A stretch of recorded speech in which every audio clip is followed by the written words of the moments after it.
Continuamos resolviendo ejercicios de gravitación. En este caso comenzamos con otro ejercicio de distribución de masas puntuales, que vuelven a estar en un plano. Tenemos, como nos dicen aquí, una masa puntual de 5 kilos que está situada en el punto 4,3. Esto es, si dibujamos nuestros ejes de coordenadas, eje X, eje Y, tenemos 4 unidades hacia la derecha, 3 hacia arriba. Aquí encontramos nuestro punto 4,3, donde tenemos situada la masa 1 de 5 kilos. Y ahora nos dice en el apartado A que determinemos por una parte el campo gravitatorio en el punto 0,0, en el origen de coordenadas, y además debemos calcular el trabajo que hay que realizar para mover una masa M2 de 0,5 kilos, puesto que no nos dicen trabajo realizado por el campo gravitatorio o por la fuerza gravitatoria. Entendemos que ese trabajo lo hacemos nosotros, que es un trabajo externo para mover esta masa M2. ¿Desde dónde? Desde el infinito hasta el origen de coordenadas, hasta el punto 0,0. O sea, tenemos que hallar dos cosas. Bien, para hallar el campo gravitatorio en el punto 0,0 vamos a emplear dos formas distintas. Como hemos hecho en otras ocasiones, vamos a emplear un primer procedimiento vectorial y luego lo vamos a hacer con módulos y con trigonometría. Según el problema, pues puede resultar una de ellas más fácil o más difícil. Bien, en la forma vectorial lo que hacemos es tomamos la definición vectorial del campo gravitatorio, que incluye este signo menos, que indica que la fuerza es atractiva, y tenemos aquí el vector de posición. El vector unitario lo hemos puesto como R partido de su módulo, con lo cual nos queda R al cubo en el denominador. Sustituimos, pues, ahora el valor del vector de posición. Aquí lo importante es darse cuenta que el vector de posición siempre va desde la masa que crea el campo hasta el punto donde medimos el campo, en este caso el 0,0. Por tanto, el vector de posición es este que acabamos de indicar aquí. Podemos hallar las coordenadas del vector de posición simplemente como el punto final menos el punto inicial del vector, aunque debería ser evidente que se trata de un vector que va 4 unidades hacia la izquierda y 3 hacia abajo. El módulo de este vector sería la raíz de menos 4 al cuadrado más menos 3 al cuadrado, o simplemente con Pitágoras nos damos cuenta de que R vale 5 metros. Todas las coordenadas están en metros. Por tanto, ahora al sustituir aquí, ¿qué nos queda? Nos queda menos 6,67 por 10 a la menos 11, la constante de gravitación universal. La masa que crea el campo es la masa 1, 5 kilos. Partimos por 5 al cubo, este 5 viene de la distancia que acabamos de hallar, y multiplicamos por el vector de posición, que es el menos 4, menos 3. Cuando multiplicamos todo este prefactor por menos 4, nos queda 1,067 por 10 a la menos 11, y cuando multiplicamos todo este prefactor por menos 3, nos queda aproximadamente 8 por 10 a la menos 12. Las unidades del campo gravitatorio son metros por segundo al cuadrado. Por otra parte, ¿cómo lo podríamos haber hecho también? Una segunda forma es simplemente usando los módulos y descomponiendo el vector con senos y cosenos. O sea, esta es la forma con módulos y trigonometría.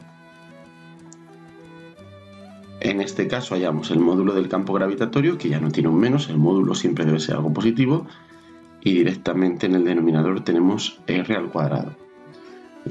La típica fórmula para la aceleración gravitatoria que coincide con el campo gravitatorio.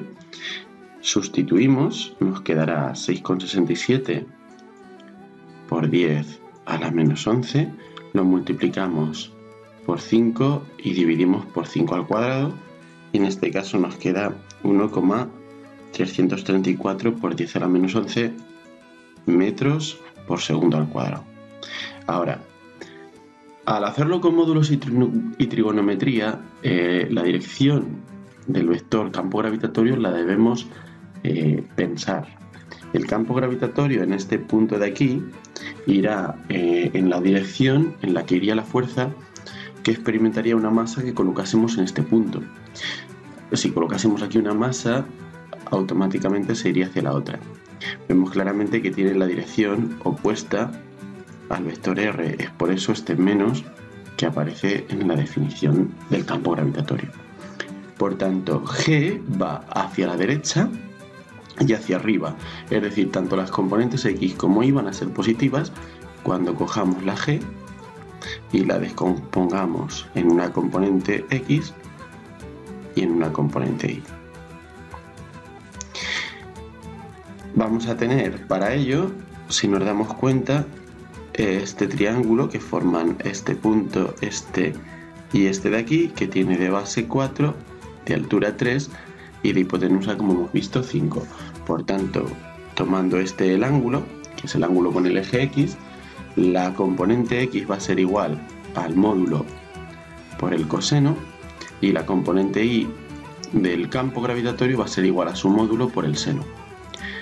El coseno va a ser, como se ve en ese triángulo, el cateto contiguo partido por la hipotenusa. Y el seno va a ser el cateto opuesto partido por la hipotenusa. Muy bien, bueno, pues ya está. Ahora vamos aquí y nos quedaría componente X es igual a 1,334 por 10 a la menos 11 por el coseno, que no es otra cosa que 0,8. Y esto nos queda, efectivamente, como hemos visto antes, 1,067 por 10 a la menos 11 metros por segundo al cuadrado, y la componente Y me quedaría esto mismo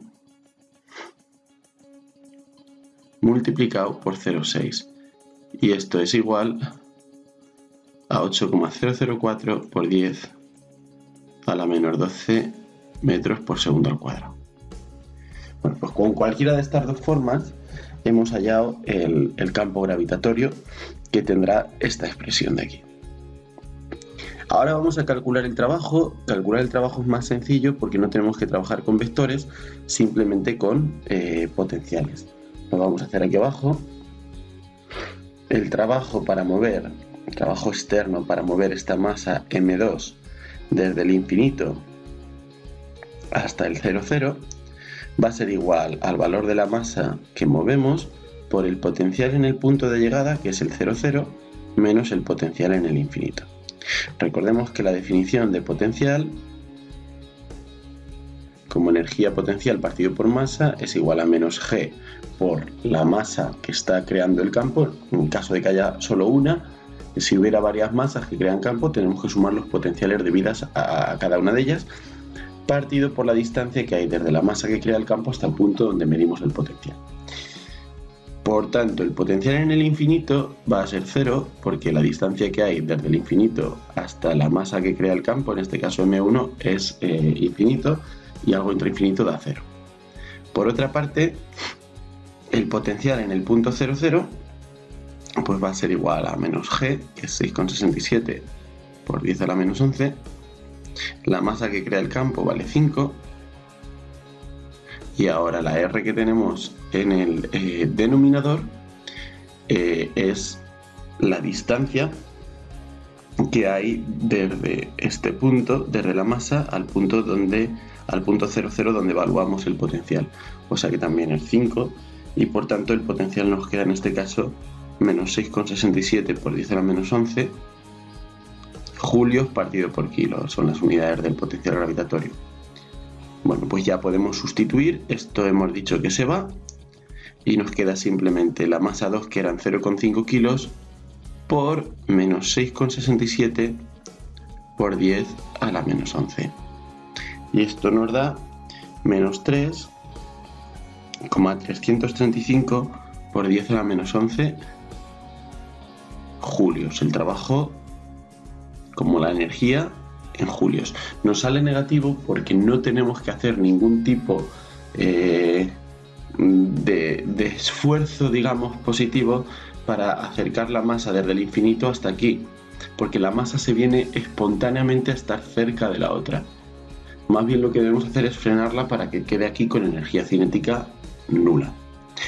Ahora, vamos con el apartado B.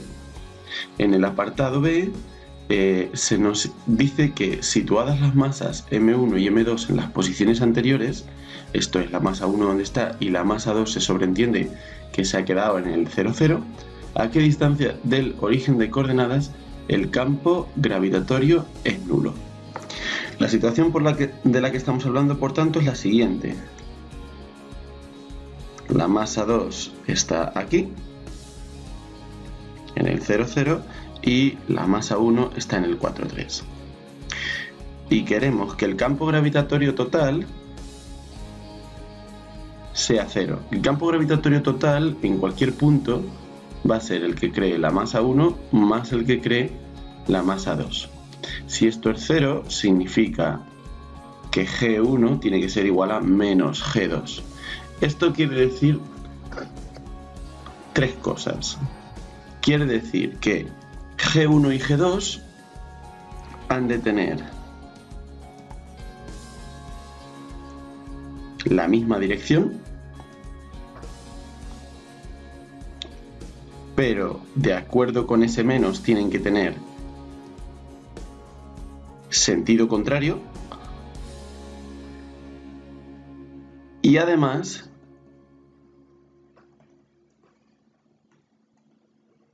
su módulo debe ser igual. Eso es lo que significa que un vector sea opuesto a otro. Bueno, vamos a ir analizando qué significa cada una de estas tres cosas. G1 y G2 con misma dirección nos indica que el punto P donde se cumple esta condición de que el total es 0 debe estar en esta línea de aquí. Si no estuviera en esa línea de ahí, lo que ocurriría es, por ejemplo, si cogiéramos un punto P, el campo gravitatorio de la masa 1 va hacia ella, el campo gravitatorio de la masa 2 va hacia la otra masa y dos vectores que no están en la misma dirección jamás se van a anular uno con otro. Por tanto, esto implica que ya hemos restringido de los puntos posibles del plano todos a esta línea de aquí. Que G1 y G2 tengan sentido contrario nos obliga a que el punto esté en este segmento que une las dos masas, puesto que si consideramos el punto P, por ejemplo, aquí, las dos masas van a atraer a cualquier masa que pusiéramos aquí, o sea que G1 y G2 se sumarían, y lo mismo ocurriría con un punto en esta parte de la recta. En cambio, si tomamos un punto P aquí, el campo que crea la masa 2 va a ir hacia la izquierda y el campo que crea la masa 1 hacia la derecha, y hay una posibilidad de que se cancelen. ¿Qué es lo que falta para que se puedan cancelar? Lo que falta es que tengan el mismo módulo. Esto implica que G por la masa 1 partido de la distancia que hay entre el punto P y la masa 1, que la vamos a llamar X, que es lo que tenemos que hallar, y que va al cuadrado, tiene que ser igual a G, constante de la gravitación, por la masa 2 por la distancia que hay desde la masa 2 al punto P. Pero evidentemente esto no es una incógnita independiente, o sea, hay que decir, si esto de aquí vale X y la distancia entre la masa 1 y la masa 2 hemos visto que era 5, esto va a ser 5 menos X. Por tanto, 5 menos X al cuadrado. Aquí las G se nos van a ir, sustituimos, ¿y qué es lo que vamos a tener? Bueno, pues tenemos lo siguiente. Tenemos masa 1 vale 5, partido de X al cuadrado es igual a 0,5 por 5 menos X al cuadrado.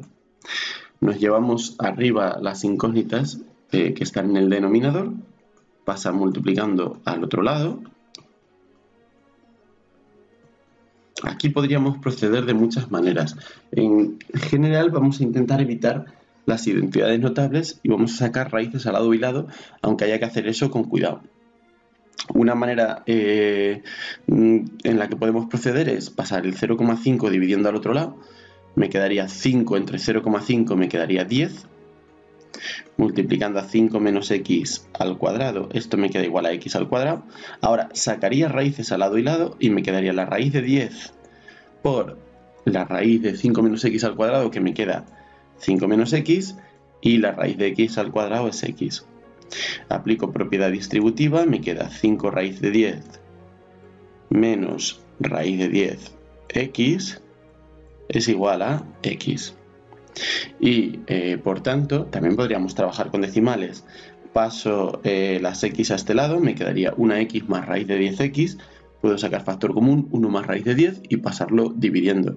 O sea que al final me queda x es igual a 5 raíz de 10 partido de 1 más raíz de 10.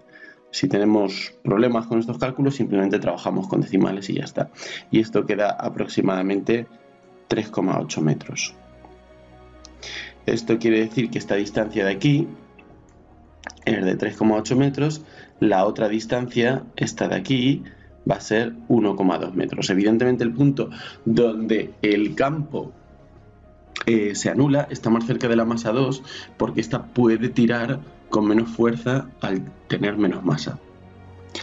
Vamos con otro problema, ahora de un corte distinto.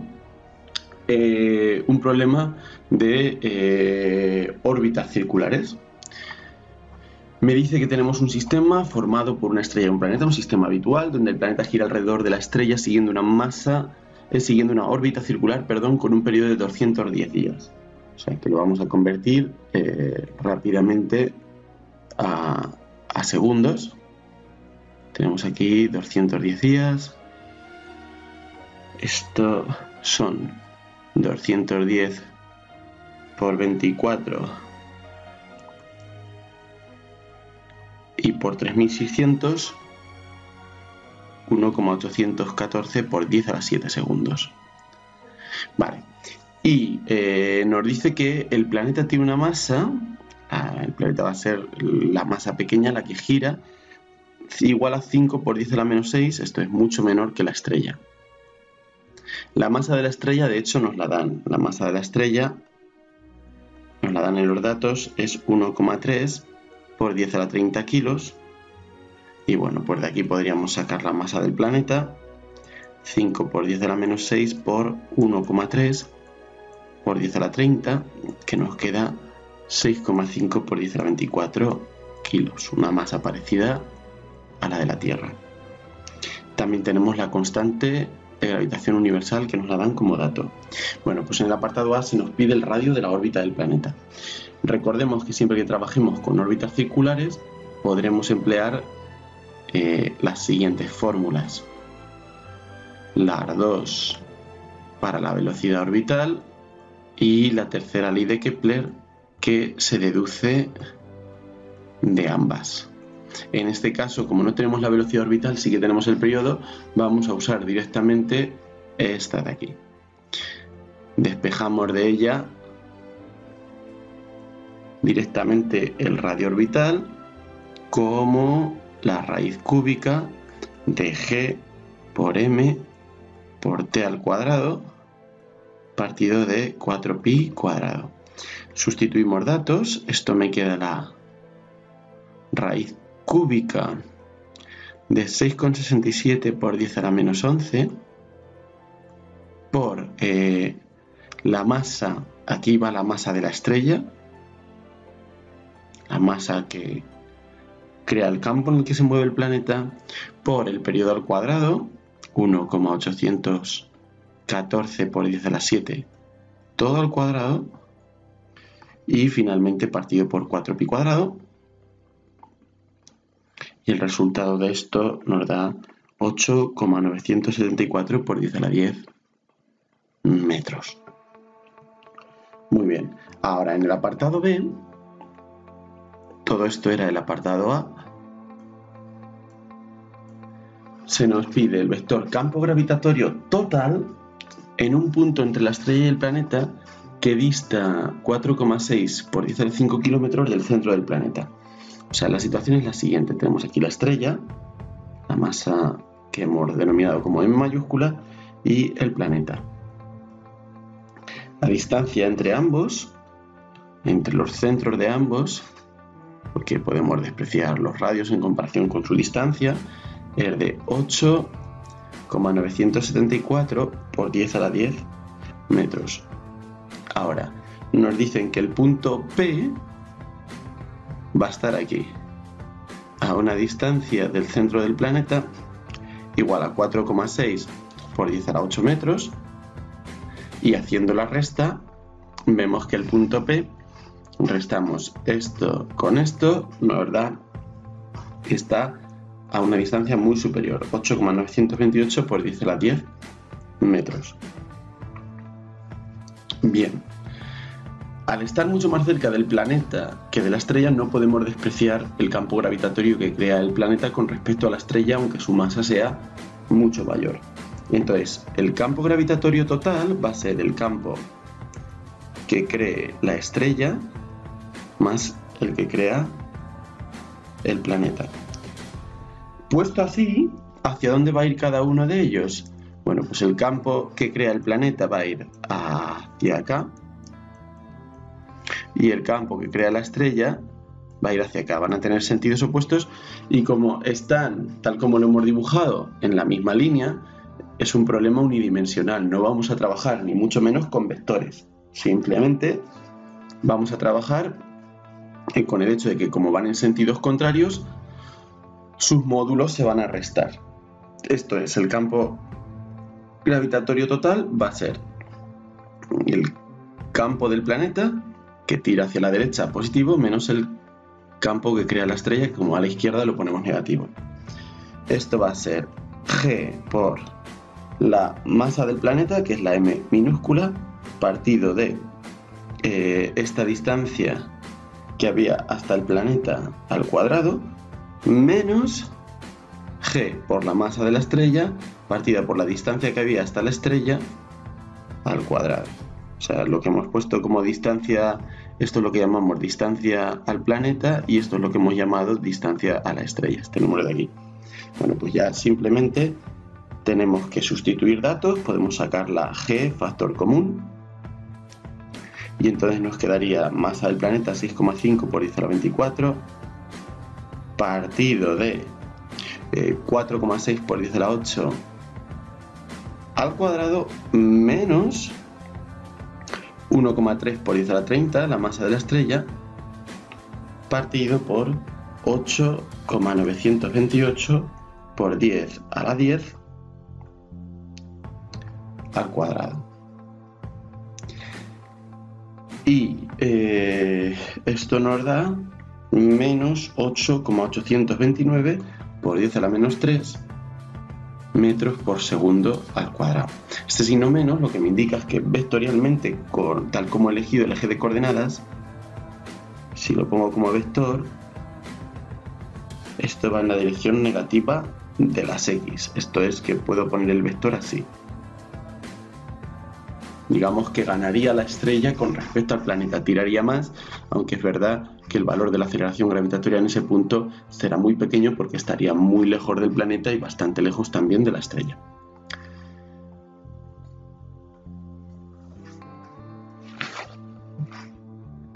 Abordamos a continuación otro ejercicio de distribución de masas puntuales, en el cual habrá que calcular un trabajo para mover una masa de un punto a otro y la energía cinética que adquiere una partícula al pasar de un punto a otro bajo el influjo de una masa que está situada en el origen de coordenadas.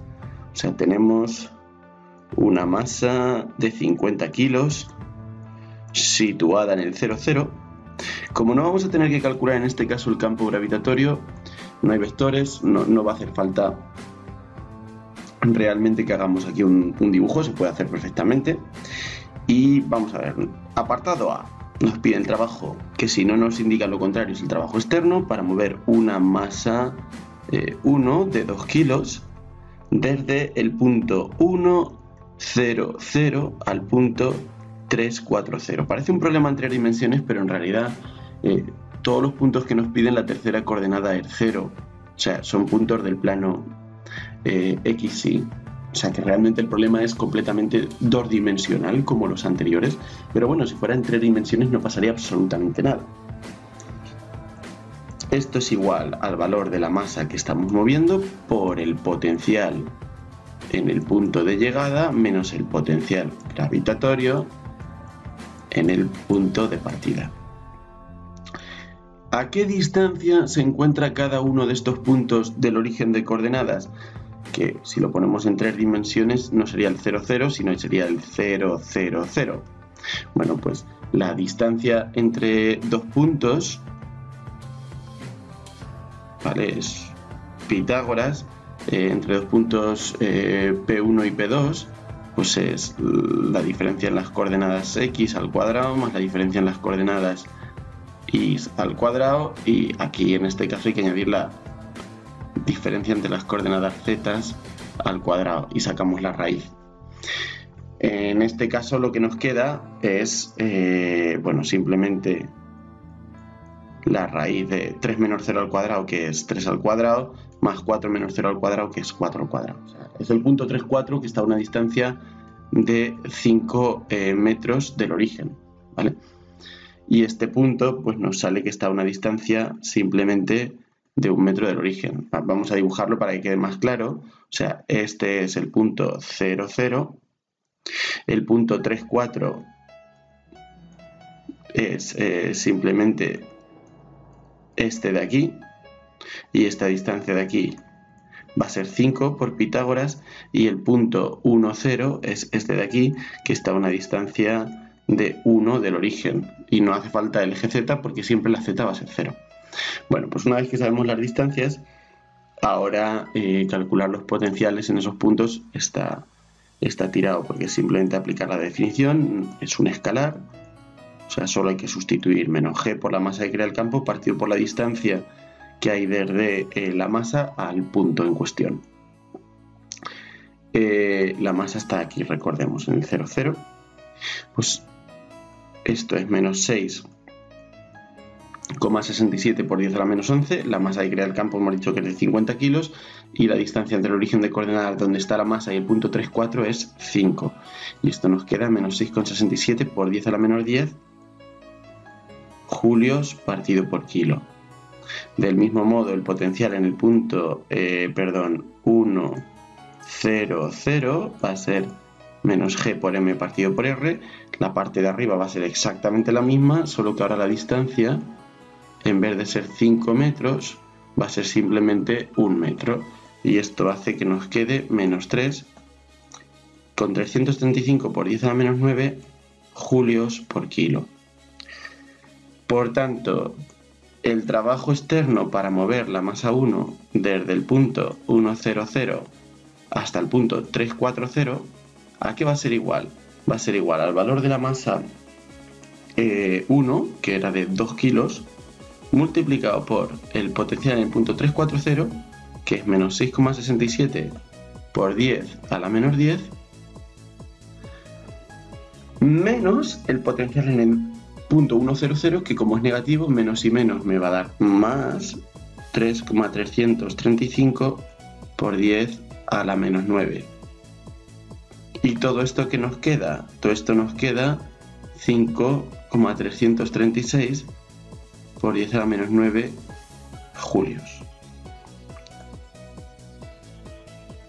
Ahora, en el apartado B nos dice la energía cinética de una partícula de masa 3 kilos que partiendo del reposo se mueve desde el punto P3 con estas coordenadas hasta el punto P2 que tiene estas coordenadas de aquí. Vale. Aquí la partícula, digamos, se mueve bajo el influjo de la gravedad, sin fuerzas externas, y entonces se conserva la energía mecánica. Acordémonos que en general, la fórmula general es que el trabajo, digamos, externo, que podrían hacer fuerzas no conservativas, es igual a la variación de energía mecánica. Si este trabajo externo no existe, R0, la energía mecánica se conserva. Cuando ponemos esta fórmula así, es porque no consideramos la energía cinética. Esto aquí solo es potencial final menos potencial inicial. Porque entendemos que la masa al moverla está al principio parada y al final parada. Fijémonos que ahora lo que nos piden es diferente. Ahora nadie hace trabajo externo, la energía mecánica se conserva, pero entonces al principio la energía cinética es 0 porque parte del reposo, pero por la atracción gravitatoria va a ir ganando velocidad al llegar a este punto. Bien, lo planteamos de este modo. Energía mecánica inicial es igual a energía mecánica final. Y la energía mecánica, recordemos que es cinética más potencial. Tenemos energía cinética al principio, más potencial al principio. La energía potencial, recordemos que siempre tiene un signo negativo, es igual a cinética al final más potencial al final. ¿Vale? Podríamos aquí tachar las m pequeñas, la masa que se mueve, que es esta de aquí. Esta va a ser la m pequeña, pero no nos da la cuenta porque lo que nos piden es directamente la energía cinética final. Entonces, lo que nos están pidiendo es, no hay que sacar la velocidad final, sino directamente la energía cinética final. Bien, si nos damos cuenta, como la velocidad inicial es 0, esto lo podemos tachar. Y entonces, para despejar la energía cinética final, solo hay que pasar este bloque de aquí al otro lado. Con lo cual, la energía cinética final nos queda, si sacamos factor común a G y a las dos masas, esto que es negativo pasa a positivo, me quedaría, cuidado al sacar factor común con los inversos de las fracciones, 1 partido de la distancia final menos 1 partido de la distancia inicial, que aquí tengo este menos. Si alguien se hace lío con los factores comunes, bueno, pues simplemente pone números y ya está, aunque calcule un poquito más. ¿Cuál es la distancia final y cuál es la distancia inicial? Bueno, pues la distancia inicial es empieza en el punto P3, 9 medios 6, la coordenada Z también es 0, así que va a ser hasta el origen, tenemos que va a ser la raíz de 9 medios al cuadrado más 6 al cuadrado. ¿Vale? O sea, Pitágoras, este punto está aquí, esto es 9 medios y 6 está por aquí arriba, tengo un triángulo de este lado vale 4,5, 9 medios y arriba 6 y la hipotenusa me da esto, ¿vale? Si no quiero usar, digamos, la definición de distancia tal cual. Y esto me da 7,5 metros y al final acabo en el punto P2, que es el 3, 4 y la distancia, bueno, pues ya hemos visto antes que es la raíz de 3 al cuadrado más 4 al cuadrado, que es 5 metros. Por tanto, ya solo tengo que sustituir y me queda, usando esto de aquí, que la energía cinética que tengo al final es 6,67 por 10 a la menos 11, la G, por 50, por 3, por 1 partido de 5 menos 1 partido de 7,5. Y esto me queda 6,67 por 10 a la menor 10 julios. Esta es la energía cinética que va a tener en ese punto de ahí. En este otro ejercicio se nos pide calcular la velocidad de escape en la superficie para lanzar un objeto desde la superficie de un asteroide más bien pequeño y luego se nos pide calcular la velocidad de ese mismo cuerpo que partió con la velocidad de escape del asteroide cuando está a una altura de 1 kilómetro sobre su superficie. Vamos a ver cómo hacer esto. Tenemos por una parte que el radio del asteroide es de 3 kilómetros, se trata de un cuerpo muy pequeño que por tanto no va a tener mucha atracción gravitatoria y nos dan el valor de su densidad. Y el valor de la densidad no está en sistema internacional, nos lo dan en gramos por centímetro cúbico y sabemos que a nosotros solo nos va a valer no gramos sino kilogramos y no centímetros cúbicos sino metros cúbicos, así que debemos emplear un factor de conversión. Tenemos gramos arriba, gramos abajo que queremos pasar a kilogramos y centímetros cúbicos abajo los pondremos arriba en otra fracción que los queremos convertir a metros cúbicos. Es mayor un kilo que un gramo, es mayor un metro cúbico que un centímetro cúbico y un kilogramo son 1000 gramos, un metro cúbico son 10 a la 6 centímetros cúbicos porque doy dos saltos en la escala de volumen y esto me queda 3000 kilos por metro cúbico. Bien, una vez convertido esto, recordemos que la densidad es masa partido por volumen. Esto no es potencial, a veces emplean letras iguales para conceptos distintos, pero bueno, se sobreentiende perfectamente cuál es según el contexto. Y el volumen de la esfera es 4/3 de pi por el radio al cubo. Bueno, pues sabiendo esto, vamos a calcular la velocidad de escape. Habría que deducir su fórmula, aquí directamente, como ya lo hemos hecho en otras ocasiones, la vamos a poner. Es la raíz de 2 por g por la masa del asteroide partido por su radio, y como la masa no la sabemos, aunque la podemos sacar de aquí, ¿no? O sea, la masa es 4/3 de pi por r al cubo por la densidad, y esto, si lo calculamos, da 3,393 por 10 a la 14 kilos. Una masa muy inferior, por ejemplo, a la de la Tierra, pero muy, muy inferior. Si en vez de calcular directamente la masa queremos operar simbólicamente, por ejemplo, pues lo que haríamos sería sustituir aquí la masa por 4/3 de pi por r al cubo por la densidad, y entonces algo se nos puede simplificar, porque esta r al cubo con la r se me queda r al cuadrado. R al cuadrado puede salir fuera de la raíz y entonces pongo el 2 con el 4, me queda un 8.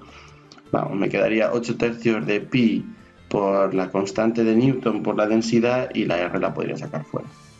Digamos, esto ya depende de cada uno, lo que le guste simplificar las cosas simbólicamente, y lo haga como lo haga, me debe quedar lo mismo. Vamos a hacerlo así, ya que estamos.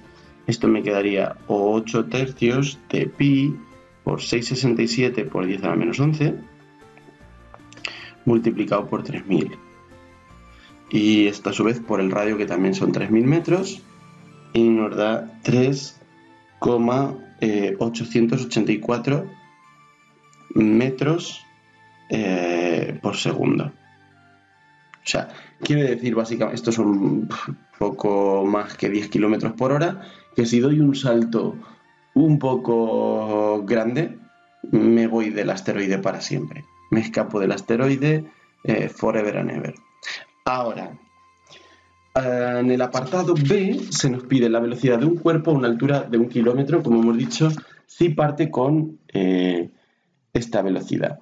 Bien, aquí vamos a tener que emplear la conservación de la energía. Se trata de un lanzamiento vertical, tenemos el asteroide aquí. Hemos lanzado algo con una cierta velocidad inicial que conocemos, ¿vale? Esta velocidad inicial es igual a la velocidad de escape. El punto de partida tiene una distancia al centro del asteroide igual al radio del asteroide, y ahora esto lo que ha hecho es que se ha ido, y nos piden ahora ver qué pasa cuando esta altura es 1 kilómetro. Entonces, para poder usar la conservación de la energía, vamos a coger cuando está aquí a 1 kilómetro como punto final. Entonces, la velocidad final no la sabemos, de hecho es la incógnita, velocidad del cuerpo a una altura de 1 kilómetro, y el radio final sí que lo sabemos, que va a ser el radio más la altura, en este caso, bueno, pues son 4000 metros, ¿no? Porque el radio eran 3000 metros y le añadimos 1000, pues nos da 4000. Por tanto, planteamos la conservación de la energía mecánica al principio debe ser la misma que al final, y eso hace que 1/2 de la masa por la velocidad de escape al cuadrado menos g por m partido de el radio del planeta es igual a 1/2 de la masa por la velocidad final al cuadrado menos g por m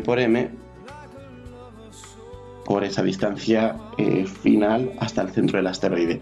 Pero al loro, por la propia definición de velocidad de escape, la energía mecánica es cero. Todo esto, si uno no se da cuenta de esto, simplemente sustituye datos y verá que todo esto de aquí le da cero. Ahora, 0 igual a esto de aquí, vemos que las masas pequeñas, al estar igualado a 0, las podemos cancelar, podemos dividir todo por m. De hecho, no nos dan la masa del cuerpo, se debe ir. Y despejando de aquí, pues ¿qué nos queda? Nos queda 1/2 de la velocidad final al cuadrado es igual a g por m partido de esta distancia final. Paso el 2 multiplicando, saco la raíz y me queda la misma fórmula, evidentemente, de la velocidad de escape, solo que ahora en vez de tener como distancia al centro aquí el radio del asteroide, tengo la distancia final. Cuando yo sustituyo datos,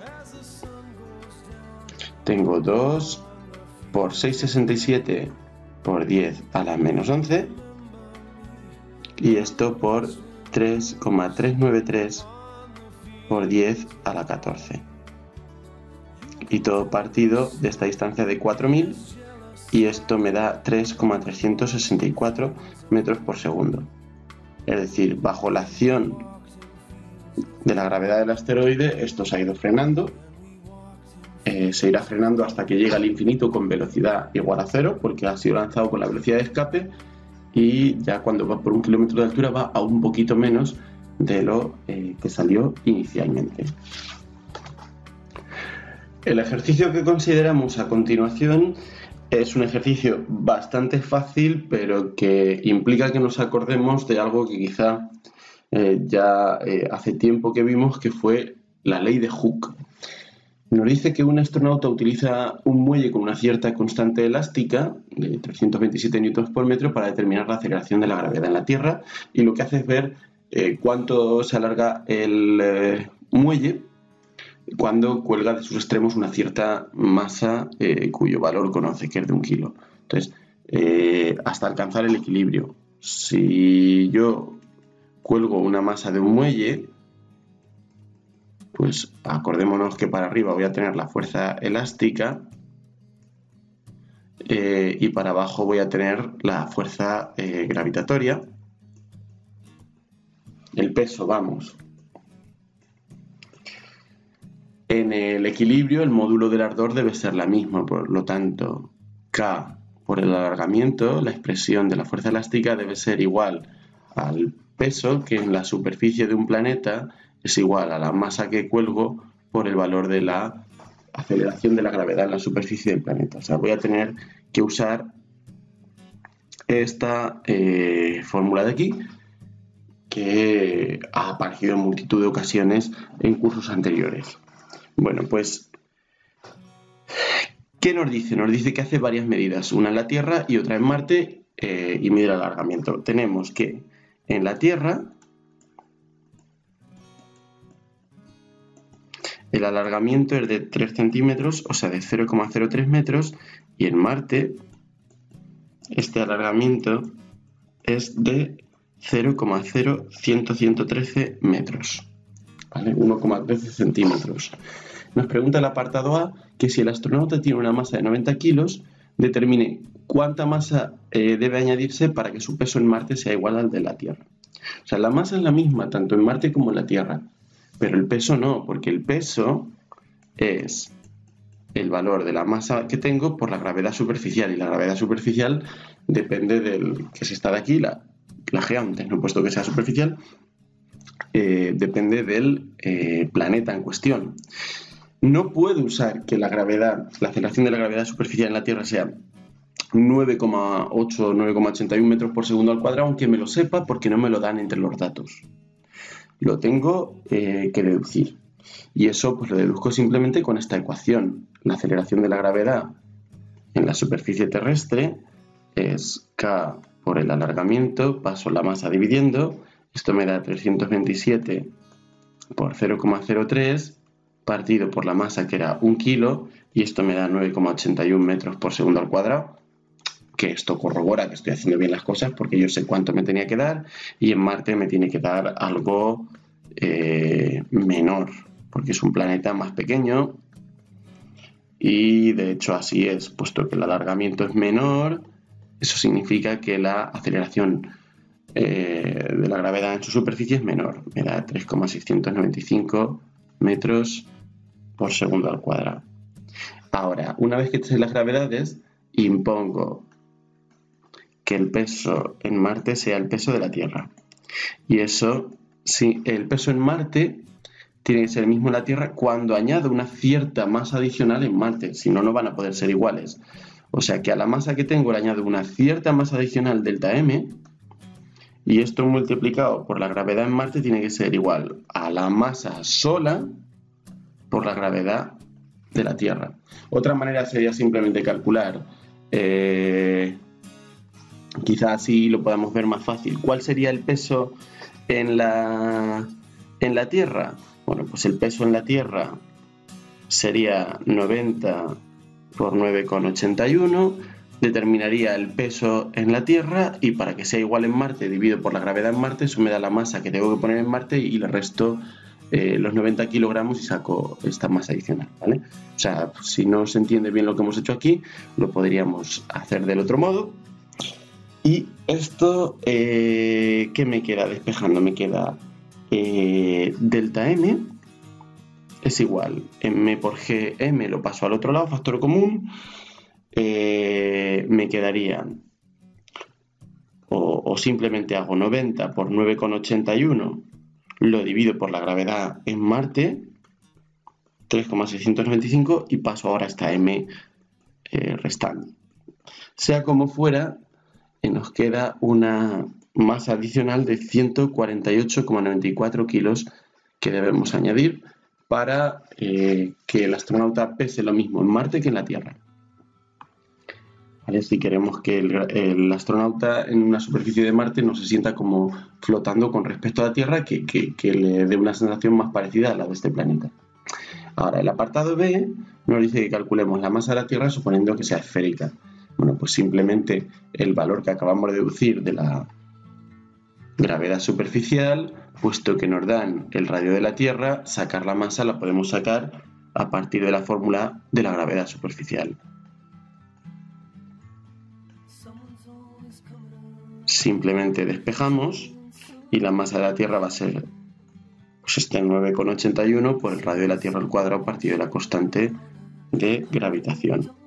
Esto nos queda 9,81 por 6,37 por 10 a la 6 metros todo al cuadrado, partido de 6,67 por 10 a la menos 11, y nos queda un valor que de hecho nos debe resultar familiar de otros problemas, 5,97 por 10 a la 24 kilogramos.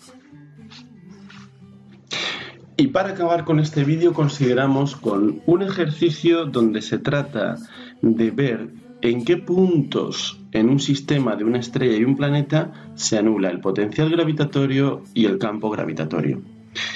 Bien, nos dice que la masa del Sol es muy superior a la de la Tierra, pero nos da la proporción, no nos da el valor de ninguno de los dos, por lo tanto no lo necesitaremos tal cual. Nos dice que la distancia entre los centros de ambos es de 1,5 por 10 a la 11 metros, si lo pasamos, y nos dice que si hay algún punto donde se anule el potencial, apartado A, y la respuesta aquí vale más allá de este problema. O sea, el potencial que crean varias masas es igual a la suma de los potenciales. Puede haber 2, 3, 4, 60 masas, las que sean, pero el potencial gravitatorio, por definición, es un número negativo, porque G, M y R son números necesariamente negativos. Sumar números negativos nunca va a poder dar un 0. El único sitio donde se anula el potencial gravitatorio sería el infinito. que en realidad no es un punto tal cual. O sea que podemos decir perfectamente que no hay solución. O sea, el potencial gravitatorio en general no puede anularse jamás.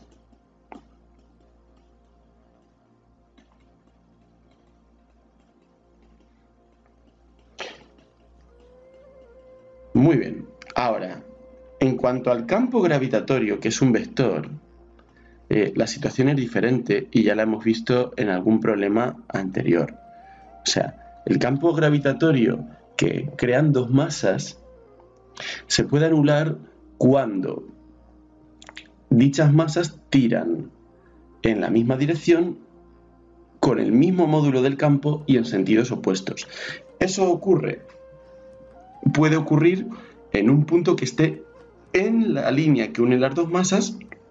De hecho, eso ya nos lo dicen. Entre las dos masas para que cada una tire en una dirección opuesta, y ahora lo único que nos quedaría es imponer que el módulo sea igual. O sea, tenemos aquí el Sol, tenemos aquí la Tierra. El punto donde se podría anular esto, el campo gravitatorio, va a estar evidentemente mucho más cerca de la Tierra. El punto donde tira de mí tanto el Sol como la Tierra, ¿vale?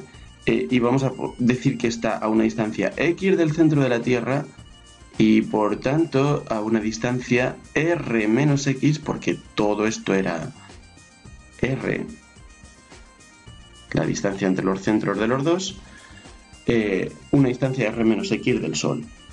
Por tanto, imponer que el módulo del campo gravitatorio creado por el Sol en el punto P sea igual al de la Tierra, bueno, pues nos dice que g por la masa del Sol partido por esta distancia que hay desde el Sol al punto P, que es r menos x todo al cuadrado, tiene que ser igual a g por la masa de la Tierra partido en este caso por x al cuadrado. Como antes, vuelvo a poder tachar las x. Ahora, no tengo el valor de la masa del Sol ni de la masa de la Tierra, pero claro, puedo sustituir la proporción al menos. 333.183 veces la masa de la Tierra partido por r menos x al cuadrado es igual a la masa de la Tierra partido por x al cuadrado, y veo que ahora se me puede ir la masa de la Tierra. Cuidado que aquí arriba queda lo que sería un 1. Paso, por tanto, x cuadrado multiplicando al miembro de la izquierda y r menos x cuadrado al de la derecha, y lo que voy a hacer es sacar raíces como he hecho antes en vez de abordar la identidad notable. Me queda que la raíz de 333.183 por x, que saldrá fuera de la raíz, es igual a r menos x. De aquí, como me he quedado sin espacio, me voy a ir aquí. Bueno, ¿qué me queda? Me queda que esta x la paso a la derecha y me queda 1 más raíz de 333.183 por x igual a r. Y si despejo la x, me queda esta r partido de 1 más raíz de 333.183, que lo he sacado factor común. Si esto no se ve claro, simplemente ponemos este número como decimales, que queda 577,22, y lo despejo como una ecuación de primer grado normal. La r también la puedo sustituir numéricamente ya en ese punto.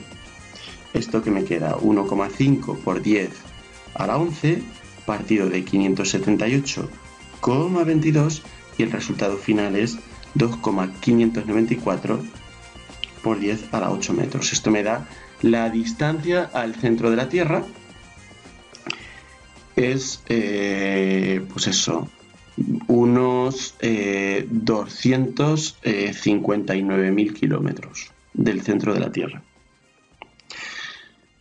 Y esto es cuánto había que calcular, como podemos ver aquí.